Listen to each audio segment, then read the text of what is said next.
Salud, os damos la bienvenida a un nuevo episodio de OAFI Radio. Hoy hablaremos de cómo la artrosis, una enfermedad articular crónica que afecta a millones de personas, no solo se manifiesta en el cuerpo.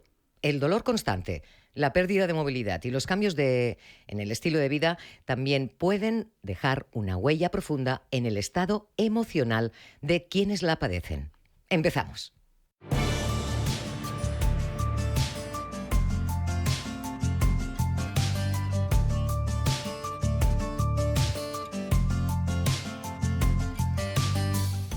En directo desde los estudios de Barcelona Media Hub, emitiendo desde el canal de radio y televisión de OAFI Foundation en YouTube y también a través de las diferentes plataformas de podcast. Saludos pues a toda la comunidad de OAFI.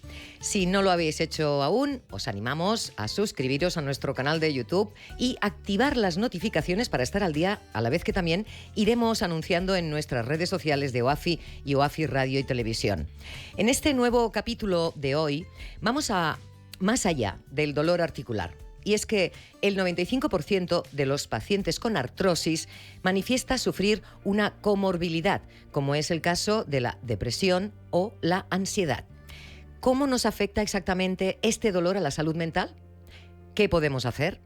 Lo descubriremos hoy junto al doctor Carlos Coronell, médico de cabecera del CAP Cervelló de Barcelona, miembro de grupos de trabajo de salud mental y de sexología Semergen, que además también estará acompañado por el testimonio de una paciente y socia de OAFI, como es Sandra García. Antes nos vamos a adentrar en el dolor y la salud articular y cómo empoderarnos en nuestra salud conociendo la actualidad de la I+D de OAFI, junto a Nina Martínez, responsable de I+D de la Fundación. Bueno, pues aquí estamos ya con ella y a ella le damos la bienvenida. Teníamos muchas ganas de verte. ¿Qué tal, Nina? Pues muy bien, muy contenta de estar aquí con vosotros. Claro que sí, hoy no tenemos al doctor, pero vamos a hablar igualmente de temas muy interesantes y sobre todo, bueno, del trabajo que se hace desde OAFI, que de tanto en cuanto tenemos que recordarlo y tenemos que ponernos al día también para que, bueno, Nina es la encargada de ponernos al día de todas las cosas que van sucediéndose, sobre todo en este departamento tan interesante como es el departamento I+D de la Fundación OAFI. ¿Por qué? Pues porque dicen que conocer es el primer paso para cuidar. Y en el caso de la artrosis, esa afirmación cobra todo su sentido. Informarnos, entender qué nos pasa y comprometernos activamente con nuestro bienestar puede marcar la diferencia en cómo vivimos la enfermedad. Desde OAFI se trabaja cada día con esta filosofía: investigar, escuchar y acompañar, porque detrás de cada avance científico, que los hay, también hay personas con nombres y apellidos, y eso es lo más importante para nosotros. Por eso hoy queremos conocer qué se está moviendo en el ámbito de la investigación sobre salud articular, cuáles son los proyectos activos y cómo pueden los propios pacientes también formar parte de este cambio. Nina Martínez, que lidera desde dentro esta conexión entre ciencia y personas, es la que nos lo va a explicar. Nina, para empezar, ¿cuál dirías que es la misión principal del área de I+D de la Fundación para que la gente pueda ponerle el acento? Nuestro objetivo principal es poner al paciente en el centro de la investigación, que esto pues pocas veces se hace, sobre todo si es investigación básica, es decir, aquella investigación que se hace in vitro, que no se hace en organismos vivos, que es por la que después ya pues llegan a esos ensayos ya en personas, pero sí que se empiece a escuchar al paciente y a sus necesidades desde el primer momento y que sea el centro de la investigación. Entonces esa es nuestra misión en el departamento. Y entiendo que esa es lo que hace única a OAFI en su forma de investigar, ¿no?, en comparación con otras entidades. Totalmente. Es muy difícil encontrar fundaciones o asociaciones de pacientes que tengan ya un departamento de investigación. En el caso de OAFI pues lo tenemos, y no solamente estoy yo, también está José Luis y Marco que me ayudan. Y bueno, en ese sentido sí que somos un poco rara habilis, porque somos además muy activos, ahora os contaré más cosas.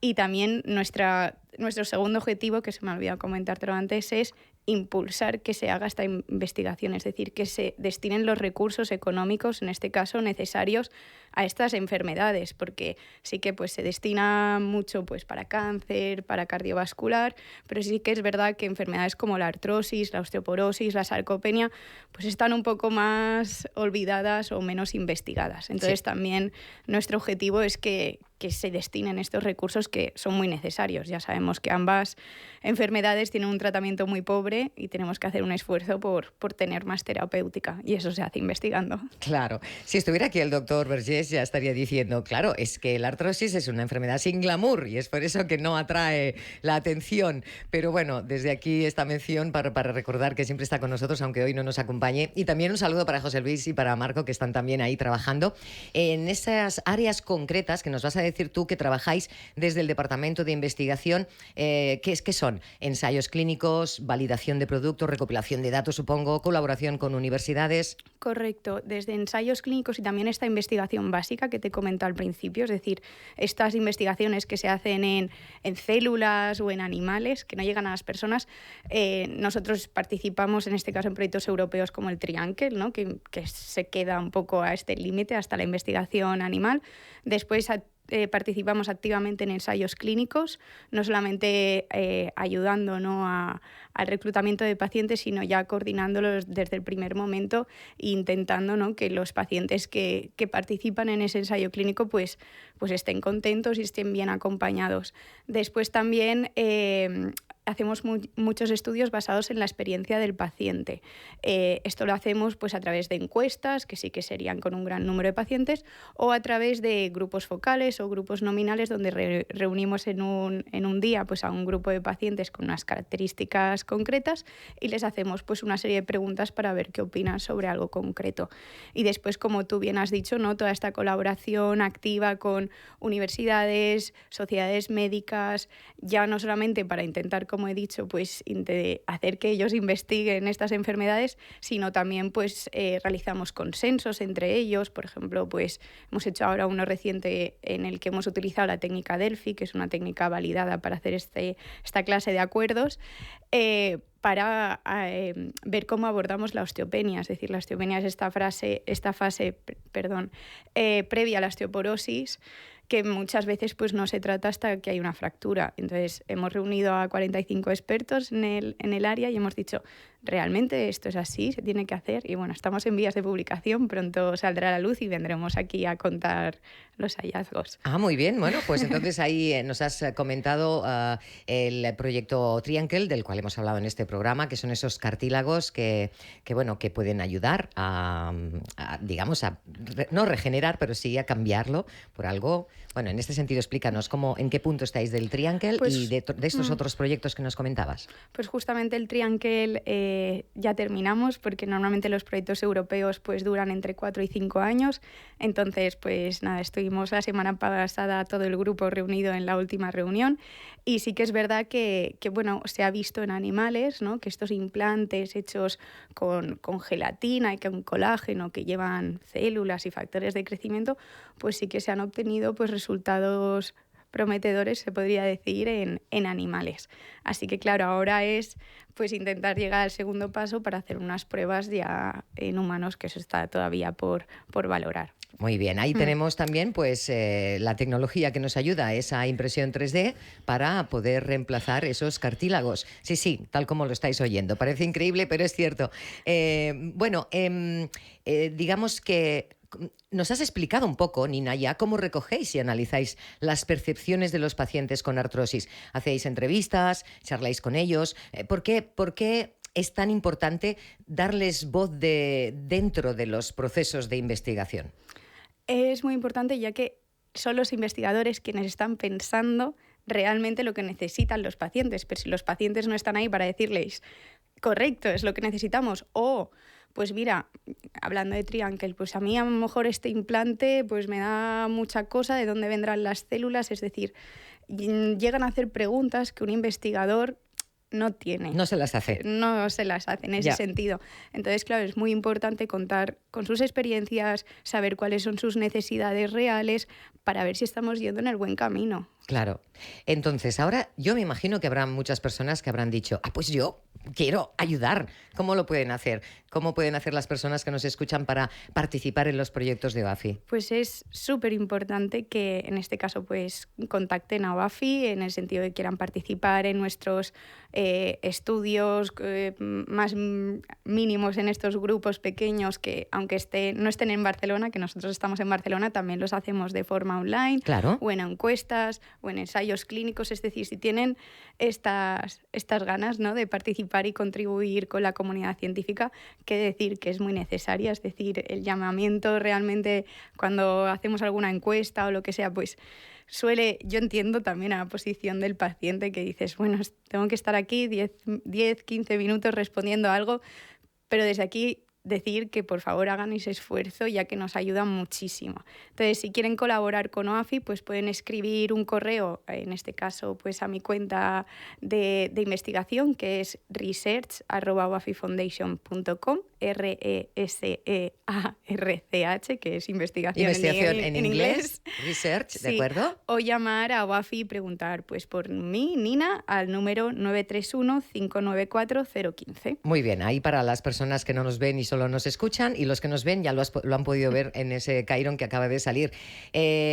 Hacemos extensible esa invitación a unirse a la base de datos de pacientes, voluntarios, esos grupos focales, esas encuestas que se hacen desde OAFI, porque tiene muchos beneficios, ya no solo para el paciente el hecho de implicarse activamente en estos estudios, sino para lo que es la investigación de este tipo de enfermedades. ¿Qué te parece si hablamos un poco del futuro? El futuro de la artrosis, el futuro de la salud articular. ¿Hacia dónde se dirige, Nina, la investigación en salud articular? Ahí, ¿qué tenemos? Háblanos. Nuevas terapias, biomarcadores, tratamientos personalizados, tecnología digital, seguro. Pues ahora sí que, bueno, todos hemos escuchado hablar de la inteligencia artificial y en este sentido yo creo que nos va a ayudar mucho, ¿no?, a hacer esta detección precoz, a diagnosticar de manera pues mucho más eficaz de lo que estamos haciendo. Es decir, hoy en día la artrosis se diagnostica pues por sintomatología, es decir, porque tienes un dolor mecánico, inflamatorio, o por técnicas de imagen, en este caso una radiografía. Pero claro, a veces el ojo humano, estos pequeños cambios que pueden aparecer en el cartílago, estas artrosis tempranas, no es capaz de verlo. Entonces yo creo que en ese sentido la inteligencia artificial, los algoritmos sí que nos pueden ayudar mucho en los temas de diagnóstico. En cuanto a las terapias, yo creo que sí que poco a poco no estamos conociendo más pues el tema de nuestra genética, metabolómica, es decir, cómo funciona nuestro cuerpo, y esto nos puede ayudar mucho a tener esta medicina personalizada, ¿no?, para cada paciente. Es decir, si yo le hago pues una típica analítica y yo ya veo que a lo mejor el ibuprofeno o cualquier antiinflamatorio no lo está metabolizando, digiriendo bien, pues no le voy a dar ese medicamento a ese paciente. Pero claro, esto todavía está comenzando. Actualmente son pruebas que son muy costosas de analizar. Entonces, pues bueno, también es eso, que poco a poco las investigaciones van saliendo. Sí que es verdad, a lo mejor a un precio que al principio pues no puede ser del todo accesible, pero yo la verdad es que soy muy optimista y creo que se está destinando pues, recursos, siempre podían ser más, y están saliendo cosas a la luz muy interesantes, como bien hemos dicho Triangle, que sí que falta como ese paso más de ensayo clínico en pacientes, pero bueno, poco a poco sí que estamos viendo ese giro, ¿no?, hacia otras terapias menos convencionales, etcétera. Claro, has mencionado la inteligencia artificial, que de hecho está ahora mismo en primera línea, y entendemos que su aplicación, por lo que nos explicas, se podrá extender en la detección precoz, ¿no?, hasta el seguimiento personalizado de ese tratamiento, que es a lo que vamos, digamos, aspirando, a esa nueva medicina más personalizada. Esos análisis automatizados de radiografías, de resonancias o TACs para detectar, ¿no?, esos signos iniciales de degeneración articular, por ejemplo, Bueno, ahí tenemos esos algoritmos que nos ayudan. Yo no lo entiendo cómo, pero tú que eres especialista, supongo bueno, que identifican patrones sutiles, ¿no? Que podrían pasar Claro. desapercibidos, tal como nos explicabas, al ojo humano. A ellos les entrenan, es decir, pues tienen, imaginaos, eh, 100.000 radiografías de gente, Ujú. entonces van entrenando y les va diciendo, pues esta está sana, esta, digamos, tiene una artrosis temprana y esta ya está, digamos, en las últimas fases o ya hasta tiene prótesis. Entonces, claro, todo ese material que ya lo tenemos se utiliza para, pues, de alguna forma enseñar a las inteligencias artificiales a detectar eso. Entonces, en cuestión de segundos, ya que pues, son bastante rápidas, Ah, pues sí. pues lo detectan y yo creo que esto pues, nos va a ayudar mucho a tener estas intervenciones tempranas y que la gente no llegue a lo mejor a grados de artrosis tan graves, sobre todo cuando tienen 60 años, es decir, que lleguemos cuando ya tengamos 80. Claro, que hasta ahora parecía pues que esa artrosis, y además es lo que te están diciendo los médicos aún hoy. Supongo que los médicos también tienen que ponerse un poco al día, porque ahí está. Es lo normal a tu edad. Ujú. Con 50 años, que tengas esos dolores articulares, de alguna manera, y te digan, es lo normal a tu edad. Bueno, a ver, por favor, vamos a Hacer un intentar. llamamiento también a los médicos Sí, bueno, que piensen que son personas quienes tienen delante y a nadie con 50 años o con 40 pues les gusta que les digan algo así. Al igual que la frase, no hay nada que hacer. ahí está. Podemos hacer muchas cosas, siempre es pues la voluntad de querer, en el caso del médico, pues explicar lo que sea, y en el caso del paciente, pues también adoptar esas medidas que le pueden ayudar Ujú. muchísimo. Claro que sí, pero bueno, ahí estamos con esa ayudita extra que nos ha venido a través de la inteligencia artificial. Uno de los temas, supongo, que más debe entusiasmar a Nina por tener en cuenta a lo que se dedica. Claro, y pensar que la IA pueda ser capaz de predecir quién responderá mejor a diferentes tratamientos, eso es algo inaudito, algo que es de una gran ayuda. Total, sí que es verdad que todavía nos queda un camino y hay que empezar a, a- a utilizar estas herramientas bien, porque sí que está ahora En muy boom, sí, sí. exacto, pero hay que saberlas utilizar, que estén bien reguladas por los organismos bueno, que lo tengan que regular. Pero sí, yo creo que dentro de unos años, porque esto, como te he dicho, pues tienen que enseñarlas y que aprendan y que todo, sí que se podrán utilizar en los ámbitos de la salud y nos ayudarán mucho.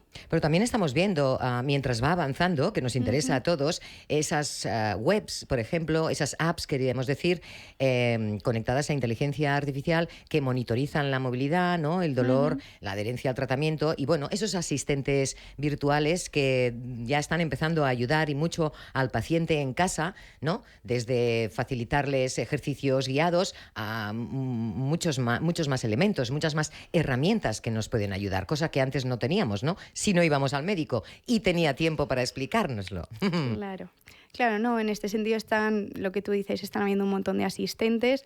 Nosotros justamente, bueno, por ejemplo, en los proyectos europeos, claro, van saliendo convocatorias, entonces tú te presentas, pues con un grupo aquí de Cataluña muy puntero en el tema de los robots, nos presentamos, ¿no? a esta convocatoria para hacer un asistente, sobre todo enfocado en la fragilidad y como hemos dicho, ¿no? En el tema articular. Pero bueno, lamentablemente no No, pasamos, no, nos ahí, quedamos en la segunda fase. vaya. Fuimos uno de los proyectos seleccionados, pero de los 20 seleccionados quedaron 13. Y bueno, lo volveremos a intentar, pero que esto, OAFI en ese sentido está muy activa, está en busca de todas las innovaciones que están saliendo, pensando en cómo enfocarlas hacia la artrosis y hacia la osteoporosis y bueno, intentando también participar y desarrollarlas en este sentido. Muy bien, bueno, pues ahí está OAFI trabajando en diferentes proyectos. No sé si, Nina, te gustaría recalcar alguno de los proyectos en los cuales estáis trabajando o que tenéis en mente para poder ya avisar a nuestros pacientes y oyentes qué hay entre manos, aparte de lo que Sí, ya nos has comentado. sí, en este sentido me gustaría mencionar que no solamente nos enfocamos a lo mejor en estudios sobre enfermedades, sobre la Ujú. artrosis, que sí que lo hacemos, pero también, por ejemplo, pues ahora realizamos un estudio donde estamos evaluando qué elementos del baño pues pueden suponernos un riesgo, pero seas tú, sea para mí, es decir, valorar esto de cara a diseñar estos espacios correctamente y minimizar los accidentes, ¿no? Pues hicimos tanto una encuesta como el grupo focal para que ellos pudieran comentarlo también de una. Y ahora estamos también en proceso de publicar estos resultados. Por otro lado, otro ejemplo es que hemos hecho una encuesta a nivel nacional debido a un estudio que se llama Afrontar el proceso de dejar de fumar, y en el que hemos entrevistado tanto a pacientes como a sociedad general y también a profesionales para ver cuáles son las mejores estrategias para dejar de fumar, ya que, como sabemos, es un hábito fatal para nuestra salud y también para nuestra salud articular. Entonces, en ese sentido, hacemos un montón de tipos de estudios, entonces también la gente que nos esté oyendo, que aunque no tengan artrosis o no tengan osteoporosis, también pueden formar parte de la comunidad de OAFI, y cuando tengamos un estudio entre manos, pues les contactaremos para ver si les gustaría participar o no. Así que animo a la gente a que nos llame, nos envíe un correo y que sean parte de nuestra comunidad. Claro que sí. Si sois pacientes de artrosis o de cualquier otra patología articular y te gustaría colaborar con nosotros en proyectos de investigación, puedes entrar en la web de OAFI, dejar tus datos y formar parte de esta gran base de pacientes voluntarios que está revolucionando de alguna manera desde dentro lo que es la salud articular, porque tu experiencia puede ayudar a mejorar la vida de muchas otras personas. Así que contamos contigo. Ya sabes que tenemos a gente tan maravillosa como Nina en el departamento I+D, que, bueno, te agradecemos enormemente que hayas pasado por el programa una vez más y que nos hayas puesto al día de cómo están las cosas por OAFI. Cuando quieras. Bueno, y te felicitamos por tu trabajo, por vuestro trabajo, a todo el equipo, y os enviamos un beso enorme, y esta es vuestra casa. Cuando queráis volvéis a explicarnos lo que tengáis entre manos, ¿vale? Gracias, Che. Muy bien, Nina, muchísimas gracias. Vamos a seguir adelante, pero no sin antes hacer una mención de nuestros colaboradores, como son Chemfarma, laboratorio farmacéutico nacional líder en genéricos, con más de 20 años de trayectoria y creadores del Comité para una Vida Sin Dolor. Chemfarma son expertos en productos para el dolor y la prevención, con una dilatada experiencia y con un claro objetivo: cuidar de la salud de las personas. Kern. Condrostop de Finisher es la revolución en salud articular. Gracias a su completa fórmula te ayudará a la regeneración del cartílago, aliviando el dolor de las articulaciones y consiguiendo que éstas sean más flexibles. Más información y puntos de venta en www.finisher.es. Finisher, la línea de salud y nutrición deportiva de Kern Pharma. Bien, cuando hablamos de artrosis, solemos centrarnos en el dolor físico, en la pérdida de movilidad y en cómo afecta a nuestras articulaciones, ¿verdad? Pero hay una parte menos visible y, sin embargo, igual de importante, como es el impacto emocional. Vivir con dolor crónico no solo limita el cuerpo, ya lo hemos dicho, también puede desgastar la mente. No es casualidad que hasta el 95% de las personas con artrosis manifieste alguna comorbilidad como ansiedad o depresión. Y es que el dolor sostenido, la incertidumbre sobre el futuro y la pérdida de autonomía pueden afectar y están afectando profundamente a nuestro bienestar psicológico. Sabemos que en España la prevalencia de ansiedad en la población general es del 12,6%, un 16,5% en mujeres y un 8,7% en hombres. La depresión afecta a un 6,7% de la población. En 2023, según unos datos, el 34% de la población española reportó problemas de salud mental, un 10% con ansiedad, más común en mujeres. Más de la mitad de las personas con dolor crónico, no solo artrosis, reportan depresión asociada con una prevalencia cercana al 40%. Sin embargo, en artrosis el porcentaje puede alcanzar entre el 20 y el 30%. Situándose claramente por encima de la media. Bueno, ahí hay muchas causas multifactoriales. El dolor persistente, lógicamente, ya por lógica, puede generar aislamiento, esa pérdida de funcionalidad, ese deterioro del sueño también que siempre acompaña, esa menor actividad física y todos los factores que incrementan el riesgo de ansiedad y depresión. Hoy queremos poner el foco en esta relación entre salud mental y artrosis para saber cómo influye una en la otra, qué herramientas tenemos para romper ese círculo entre dolor y estado de ánimo. Para ello contamos hoy en el estudio con el doctor Carlos Coronell, médico de cabecera y miembro de grupos de trabajo en salud mental y sexología de Semergen, y además también con el testimonio de una paciente que se conectará más tarde. En primer lugar, queremos dar la bienvenida al doctor y agradecerle muchísimo que esté hoy con nosotros en el programa. Doctor Coronell, gracias por estar con nosotros. Muchísimas gracias por la invitación. Bueno, pues ahí tenemos ese tema. Doctor, ¿por qué deberíamos dejar de ver la artrosis solo como un problema físico? A ver, es que el problema es que tenemos el paciente y yo como médico de atención primaria tenemos bastante limitado el tema del tiempo. Ajá. Ahí es donde sabemos que tenemos que trabajar al paciente como un todo. Es decir, no es que me duele la rodilla y no le voy a preguntar si esto le está causando alguna incertidumbre con respecto a su futuro, o si le está doliendo mucho, o si esto le va a llevar a algunos pensamientos que le ofuscan o que le llevan a problemas. Porque en realidad te centras en lo que está, y ese es el problema que tenemos aquí en la atención primaria, que es la falta de tiempo para poder dedicar y poder ahondar en los problemas del paciente, porque le está doliendo, porque la ansiedad le hace que le produzca mucho más dolor, y nosotros le empezamos a dar medicamentos, uno u otros, infiltramos y tal, y la persona sigue con dolor. ¿Por qué? Porque la ansiedad hace que duela más. Entonces, si nosotros no controlamos la parte mental, si nos dedicamos solamente al cuerpo, estamos como a caballo, no estamos totalmente controlando la situación del paciente. Y es lo difícil, que no nos da tiempo. Ahí está esa gran palabra, ese tiempo que juega en contra. Pero, claro, existe esa relación directa entre dolor articular crónico, la aparición de trastornos como la ansiedad, la depresión, está demostradísimo, y esa comorbilidad, por decirlo de alguna manera, se pasa por alto en las consultas médicas. ¿Por qué? Bueno, por aparte lo que ya, de la falta de tiempo. Aparte de lo que ya hemos mencionado, y además por digamos, muchos de los médicos no son conscientes del problema de salud mental de la población. Es decir, se centran en la parte orgánica, me duele la pierna, me duele la cadera, tengo problemas de artrosis también en las manos, y ahí nos vamos con los antiinflamatorios, con los medicamentos analgésicos y, entre comillas, lo terminamos empastillando. Sí, es decir, hay muchos medicamentos que les damos a estos pacientes para el control única y exclusivamente del dolor y la inflamación. Pero está científicamente demostrado, tal como lo has dicho, la relación que hay entre lo que es el dolor y la ansiedad que produce esto, y la ansiedad al aumento de la sensación del dolor en las rodillas o en la cadera, porque el paciente sabe que si pasan unos años me van a operar. El paciente sabe que si pasan unos años a lo mejor me quedo tullido en una silla de ruedas. Uh-huh. El paciente sabe que ya no va a bajar las escaleras. Tengo pacientes que los voy a visitar a su domicilio y me dicen que tienen 5 años que no bajan de su piso a la calle.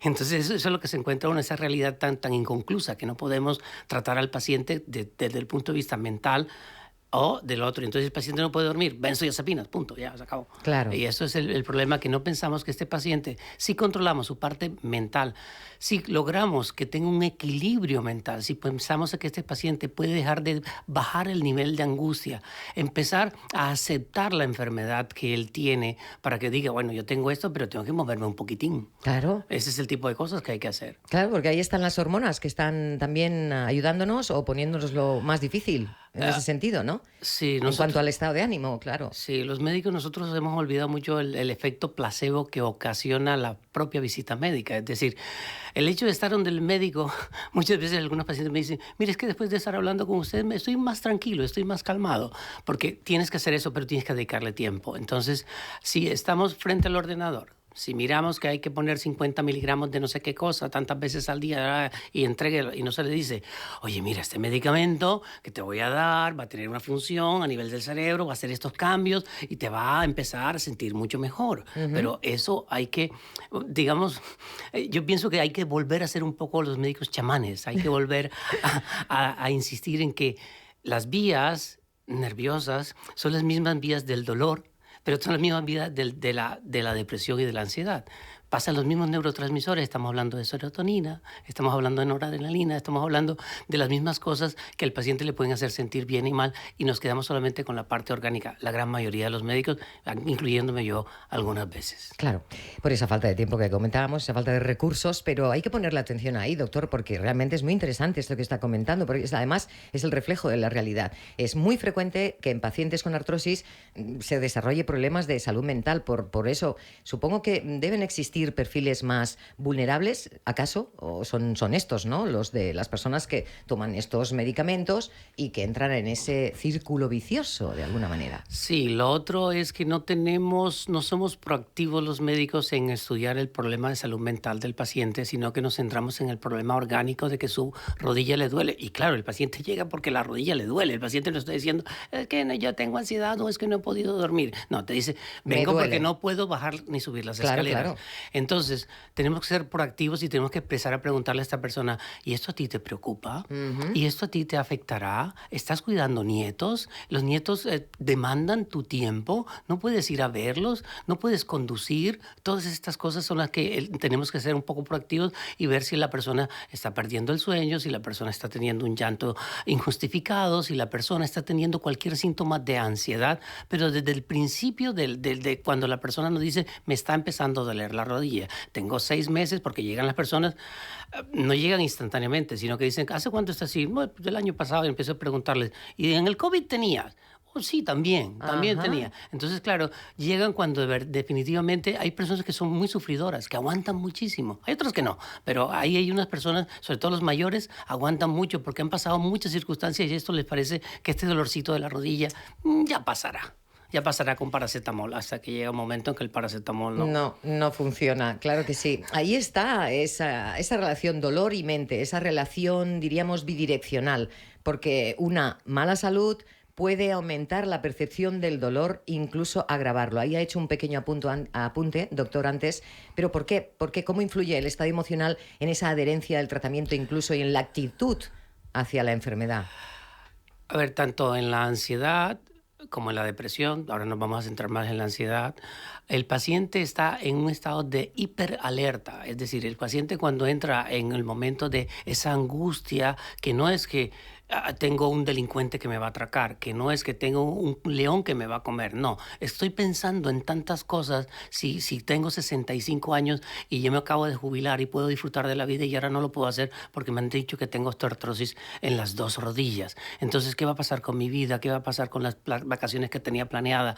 Aquella segunda vivienda que tengo en la montaña, no la voy a poder disfrutar, tiene 68 escalones, todo ese tipo de cosas hace que esta persona se angustie y al estar angustiado entra en un estado de hiperalerta, es decir, muchas alertas se le están encendiendo porque está pensando mucho, por eso no duerme. El no dormir bien hace que al final todas estas cosas lleven a que el paciente tenga más dolor que el que tiene porque amplifica las sensaciones del cuerpo.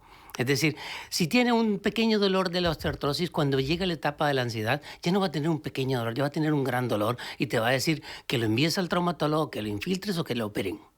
Claro. Porque los pacientes que tienen ansiedad son personas que están amplificando muchos síntomas. Entonces, un síntoma que puede tener una escala analógica visual de un 2, ahora el paciente lo pone en un 8. Y el paciente le dice, pero es que ya te he dado ibuprofeno, es que ya te he dado naproxeno, es que ya te he dado prednisona, es que ya te he dado algunas cosas y me falta la morfina.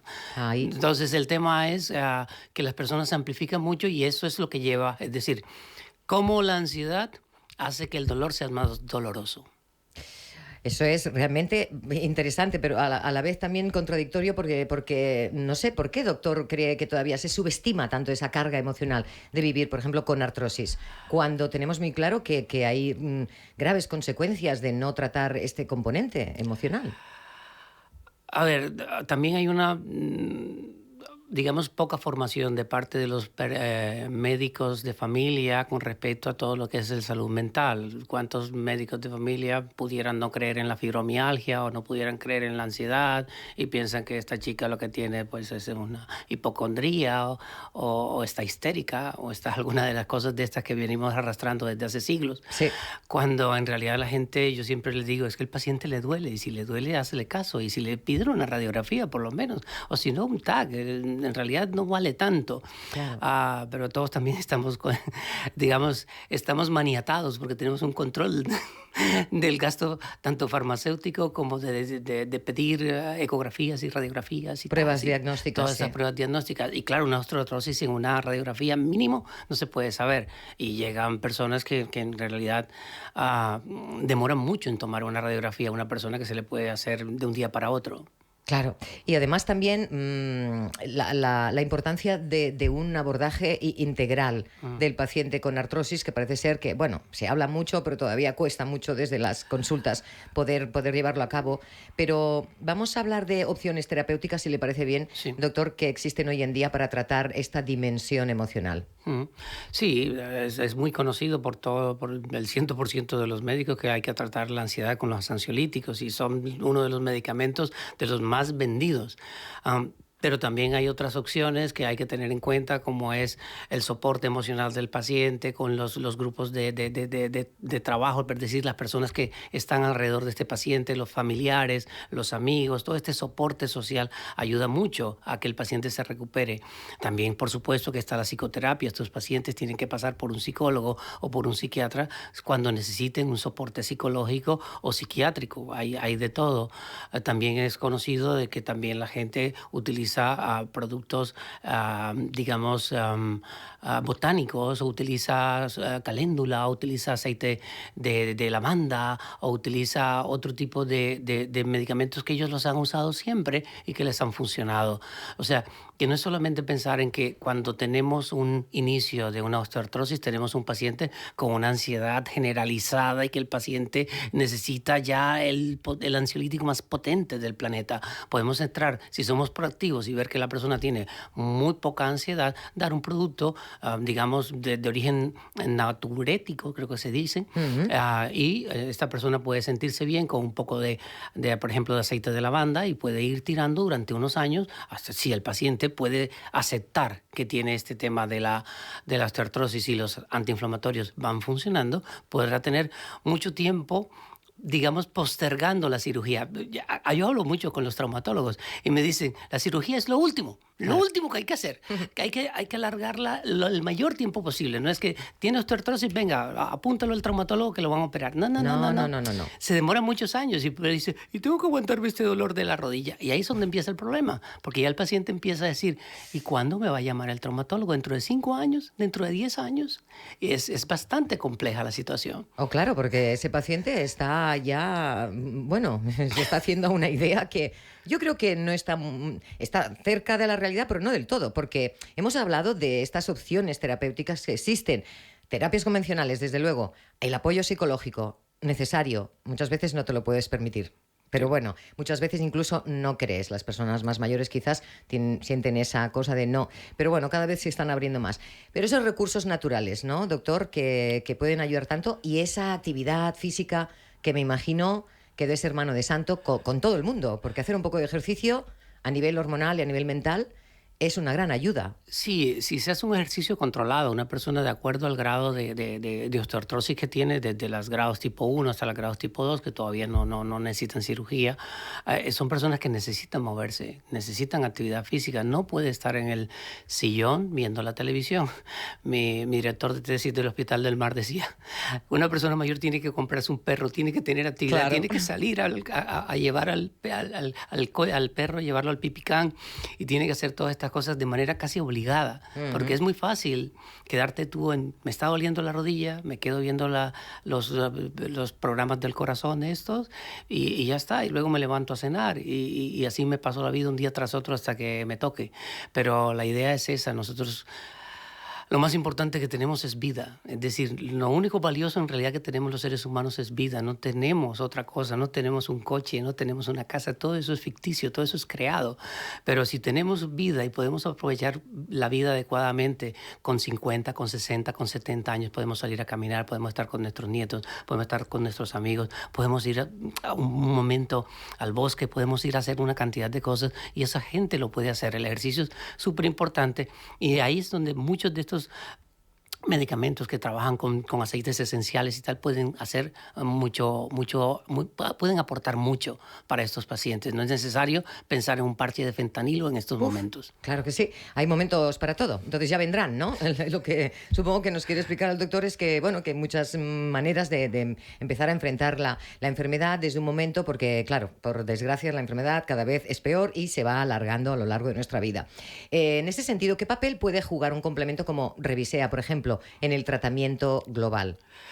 Está indicado en las etapas iniciales de la ansiedad porque es un ansiolítico y tiene estudios hechos en bases de datos médicas indexadas. Es decir, no es que a mí me dijo mi abuelita Pepa que esto sirve. No. Esto tiene estudios que están probados contra placebos, están publicados. Esto está todo basado en una evidencia científica. Y este medicamento a base de aceite de lavanda, que la lavanda se ha usado durante miles de años, no es de ayer, se utiliza y mejora la ansiedad. Mejora la ansiedad en las etapas iniciales de la ansiedad. Entonces el paciente, si se hace el diagnóstico y podemos evitarle el sufrimiento, podemos mejorar lo que es la calidad de vida de este paciente.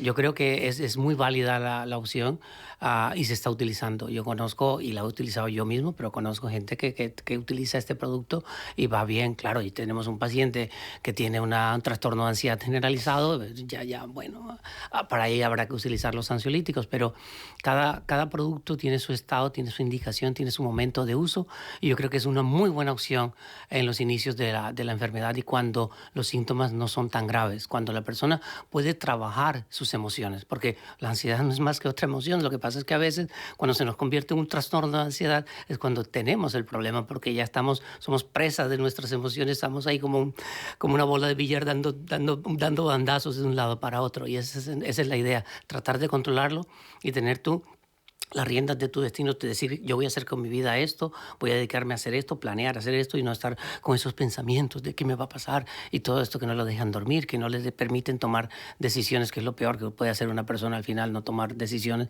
y la ansiedad no permite, porque cuando la ansiedad se expresa de tu cerebro, hace una cosa que se llama el secuestro amigdalino, es decir, las sustancias que libera la ansiedad hacen que la corteza prefrontal, la parte de adelante, que es la que es el director general del cerebro, no funciona, queda bloqueado.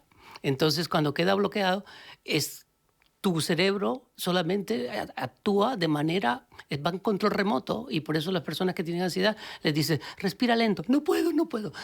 Venga, vamos a hacer esto, vamos a hacer cosas, deja de pensar en estas cosas. La persona no puede en ese momento porque tiene un secuestro amigdalino, no puede hacer otra cosa. La amígdala ha controlado todo, por eso es que hay que enseñarle a las personas a que aprendan a respirar, para que activen el sistema parasimpático, para que otra vez vuelva la tranquilidad a su cuerpo, para que hagan ejercicios de yoga, para que hagan mindfulness. Todo este tipo de cosas son las que yo les digo a mis pacientes que tienen que empezar a hacer, además de los ansiolíticos y además de las otras cosas, pero es que todo suma. Muy interesante, doctor, porque bueno, este secuestro amigdalil que ha dicho, ¿no? ¿Qué es eso? Que yo supongo que muchas personas nos están escuchando y viendo ahora y dirán, es que es lo que me pasa, es que no soy dueña de mi vida en un momento como este, cuando tengo una crisis, ¿no?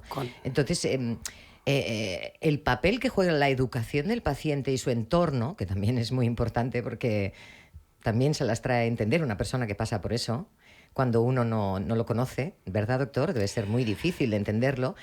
Bueno, todo lo que es la afectación psicológica, ¿no? Claro, esta es la típica histeria. Es decir, cuando llega un paciente que empieza a respirar muy rápido, es un paciente que te llega con las manos en flexión, que dice que no puede hacer esto, que no puede caminar, que tiene un gran dolor de cabeza, que tiene ganas de llorar, que tiene taquicardia, que se va a morir, que no puede respirar, que no le entra el aire a los pulmones. Porque en este secuestro amigdalino que te digo, lo que hacemos es la activación del sistema simpático y estamos preparados para la lucha o la huida. Pero aquí no hay nada que tenerle miedo, sino son nuestros propios pensamientos los que van metiéndole más leña al fuego y va a traer más problemas, porque nosotros en realidad no tenemos control sobre nuestro día a día, sobre nuestros minutos, y lo perdemos porque estamos pensando en una gran cantidad de cosas, y es por eso que la ansiedad tiene que ser controlada. Y si controlamos la ansiedad muy temprano, tenemos ya un terreno ya ganado. Y si controlamos la ansiedad en las personas que le dicen que tienen ansiedad cuando tienen 14 o 15 años, le decimos, no, tú estás angustiado, no te preocupes, tú no tienes ansiedad. Entonces podemos hacer gran cosa porque dejamos de ponerle esa etiqueta. Tengo ansiedad, y que la ansiedad es muy mala, es que la ansiedad no puedo hacer otra cosa, es que la ansiedad no me deja trabajar, es que la ansiedad no me deja cuidar a mis hijos, es que la ansiedad no me deja hacer estas cosas.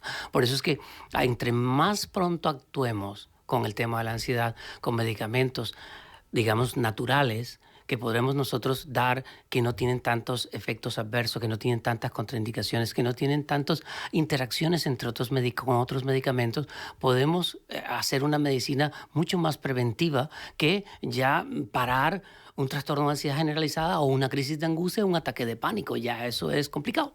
Claro, ahí hay diferentes fases. Estamos hablando de la ansiedad, pero luego está la depresión, que son palabras mayores, ¿no, doctor? Por lo que nos está explicando, de esas fases de ansiedad previas, incluso también, me atrevería a decir, en la población más joven, que se está dando cada vez, se están dando más problemas de ansiedad y depresión con la juventud. Este tipo de productos serían los primeros a los que recurrir, no esos ansiolíticos digamos que pueden como hacer que esa persona ya se acostumbre a tomar un principio activo que luego va a necesitar, ¿no? Que el cuerpo se lo va a pedir. Claro, es que primero aclarar un poco de que la persona que tiene ansiedad también puede estar deprimida en un momento de su día y también puede perder las ganas de vivir y también pueden no querer levantarse del sofá o también pueden no disfrutar. Igual que una persona que tiene gran depresión y que piensa en matarse, también tiene unos episodios de taquicardias y todas estas cosas. Yo siempre lo digo que a nivel metafórico es como si fuera un limpiaparabrisas, va de un lado hacia otro, entre la ansiedad y la depresión. No son cosas totalmente polarizadas. Pero lo que dices tú es totalmente cierto. Es decir, cuando tenemos estos pacientitos de 14, de 15, de 16 años que nos llegan con que es que yo tengo ansiedad. ¿Por qué? Porque es que me dejó mi novio. Porque es que mi padre hizo no sé qué cosa. Y entonces yo le digo, no, tú no tienes ninguna ansiedad. Venga, tú estás angustiada, estás pasando por una situación difícil, ya conseguirás otros novios o tus papás se arreglarán o se separarán y ya verás que la vida continúa. Todo este tipo de cosas hay que educar a las personas en salud mental y no hacer, digamos, no echar más leña al fuego, no decirles, es que claro, la ansiedad es muy mala, venga, no sé qué, y vamos a darte un producto de esto para quitarte la ansiedad, que no quiero decir los nombres aquí, pero la idea es esta, que siempre nosotros, para quitarnos al paciente rápidamente, le soltamos un ansiolítico y ya está, un tómatelo sublingual que necesito ver otro paciente que en realidad te necesita. Claro. Y, digamos, menos valoramos el ataque de ansiedad y lo decimos, es que llegó la histérica que no puede respirar, es que llegó la histérica que dice que tiene un infarto, cuando en realidad es un ataque de ansiedad y no quiero perder el tiempo. Me he encontrado con casos de compañeros míos que posteriormente tienen ansiedad de ellos por cosas que le pasa y me dicen, Carlos, es que ahora comprendo por qué tú te quedas 15 o 20 o 30 minutos con un paciente en urgencias tratando de que respire adecuadamente y yo menos valoraba eso, si un día se apaga y ya se acabó. Entonces la idea es, tienes que saber que estas cosas existen, tienes que pensar cuál es la mejor manera de decir y hacer las cosas y hay que estar un poco más educado en salud mental. Muy interesante, doctor, porque estoy alucinando. Yo me quiero poner enferma para que me cure. Es broma, pero entenderme, ojalá hubiera más médicos con ese punto de partida. Bueno, queríamos hablar con una paciente y estábamos esperando poder contactar con ella a nivel telefónico. Me parece que tenemos al otro lado de la línea a María, ¿sí? ¿Es María? Hola, María. Hola. Hola, buenos. ¿Qué tal? Hola María, ¿qué tal? Tenemos poco tiempo porque hemos estado llamándote, pero no te encontrábamos y estábamos aquí hablando con el doctor, que es una maravilla poder hablar con él de todos estos temas y no sé si has podido escuchar, pero nos gustaría, como paciente que eres, que nos pudieras hablar un poco desde tu experiencia, algo que realmente es importante, ¿verdad, doctor? Sí. Porque tú... Haznos un resumen. ¿Cuándo empezaste a notar ese dolor articular? Ya no solo afectaba a tu cuerpo, sino también a tu estado emocional. ¿Cómo te fue fácil o difícil identificar que estabas experimentando ansiedad o tristeza? ¿O fue algo que pareció de forma progresiva? Explícanos, ¿cuál es tu caso? Bueno, yo empecé hace ya más de 20 años. Trabajaba muy a gusto, todo muy bien, pero notaba, cuando salía de trabajar a las 3, notaba que no me encontraba bien, que como si me faltaran las fuerzas. Tenía dolor, pero no sabía qué me pasaba. Y entonces fui al médico, uno me mandó al otro, al neurólogo, y no me encontraban nada. Y cada vez iba empeorando y me encontraba peor y no sabía qué me pasaba. Y me imagino que ese proceso de pedir ayuda, ya no solo física, sino psicológica, fue difícil porque tú sentiste también que tu entorno se comprendía, o sea, en tu entorno médico, cuando visitabas a estos doctores, ¿se comprendía este impacto emocional del dolor que tenía en tu persona? ¿Tuviste que explicarlo mucho? ¿Te entendieron fácilmente o fue difícil? Fue difícil porque no lo entendían. No entendían. No entendían y no sabían, como no sabían qué tenía, no sabían qué me pasaba, pues me daban algún antiinflamatorio o alguna cosita para no tener dolor, pero es que un día me dolía aquí, otro día me dolía allí y no era algo concreto, con lo cual no sabían atenderme bien. Claro, estabas más despistada que otra cosa y entonces, bueno, sería difícil, pero háblanos de qué estrategias o qué recursos a ti te han ayudado más a manejar ese día a día desde ese punto de vista emocional. Bueno, la verdad es que no te ayudan mucho, ¿eh? No te ayudan. Tenemos al doctor que se ríe. Sí, porque cuando yo empecé, más bien 30 años, por ejemplo, una fibromialgia no se sabía lo que era. Claro, es lo que estaba comentando el doctor hace un momento. Ni siquiera se le daba la importancia. Ni ahora. Ni ahora todavía, Dios mío. Ni una hora. Entonces sí. me decían que no sabían por qué no me estaba bien. Yo me sentía floja, con mucho dolor, un desánimo muy grande. Ya. Pero no me entendían. Y me mandaban a otro médico, hasta que un día un doctor, un neurólogo extranjero, que era por cierto de parte del norte de Europa, me empezó a hacer pruebas y un día me dijo: mira, María, me parece que lo que tú tienes es fibromialgia. Y le dije: no sé lo que es esto. Dice: es que no se conoce, no hay casi nadie que lo conozca. Claro, que no lo sabía ni él casi. Bueno. Y muy, muy majo, porque me mandó a hacer rehabilitación. Lo que pasa es que yo estaba muy mal, ya tenía muchos dolores y cada día iba a la clínica a hacer rehabilitación. Y por cierto, es gracioso porque un día me encontraba en el ascensor con él a veces, hasta que un día me dijo: usted vive aquí, ¿verdad? De las horas que te pasabas ahí, ¿no? Sí, porque iba a rehabilitación cada día y como lo encontraba en el ascensor, él era muy simpático y me dice: usted vive aquí, ¿verdad? María, ¿qué significó para ti sentirte escuchada también emocionalmente por los profesionales? Bueno, fue una alegría porque como me decían que no sabía lo que tenía, cuando me descubrieron que era fibromialgia, pues tuve, no sé cómo decir, como una alegría, una satisfacción de decir: bueno, yo no estoy haciendo cuento, porque en un principio parecía que no te creía nadie. Y cuando me pusieron un nombre, fibromialgia y fatiga crónica, entonces pensé: bueno, ahora sé que tengo algo, porque físicamente me veían la familia, los vecinos, y tú dices que estás tan mal y estás igual de guapa, estás igual de bien, pero no se lo creían. Y hasta que luego ya poco a poco pues me fui empeorando y entonces ya vieron que sí, que no estaba bien. Doctor, supongo que debe conocer más de un caso parecido o similar, ¿no?, al de María. Sí, por mi perfil de médico tengo muchos pacientes de que me remiten mis compañeros para que yo los lleve. Y sí tengo una sensibilidad especial para este tipo de pacientes con fibromialgia. Yo digamos, me controlo muy bien lo que es esto. A nivel de tratamientos podemos hacer lo que podemos hacer, porque aquí en la fibromialgia y síndrome de fatiga crónica también hay una mezcla dentro de lo que es el problema de salud mental con el problema a nivel físico, porque la gran mayoría de estas personas, y María lo sabe bien, habrá estado citada varias veces porque la mandaban al psiquiatra. Entonces el tema es que no comprenden cómo una persona puede tener tanto dolor, como una persona puede decirte que le molesta y le duele que las sábanas le pasen sobre la piel de las piernas y de los pies. Dios mío. María, ¿te pasa o te pasaba esto? Sí, me pasaba esto y me acuerdo que un día fui a la consulta de un médico y al entrar me dio la mano y se ve que me apretó bastante y me salió un ay.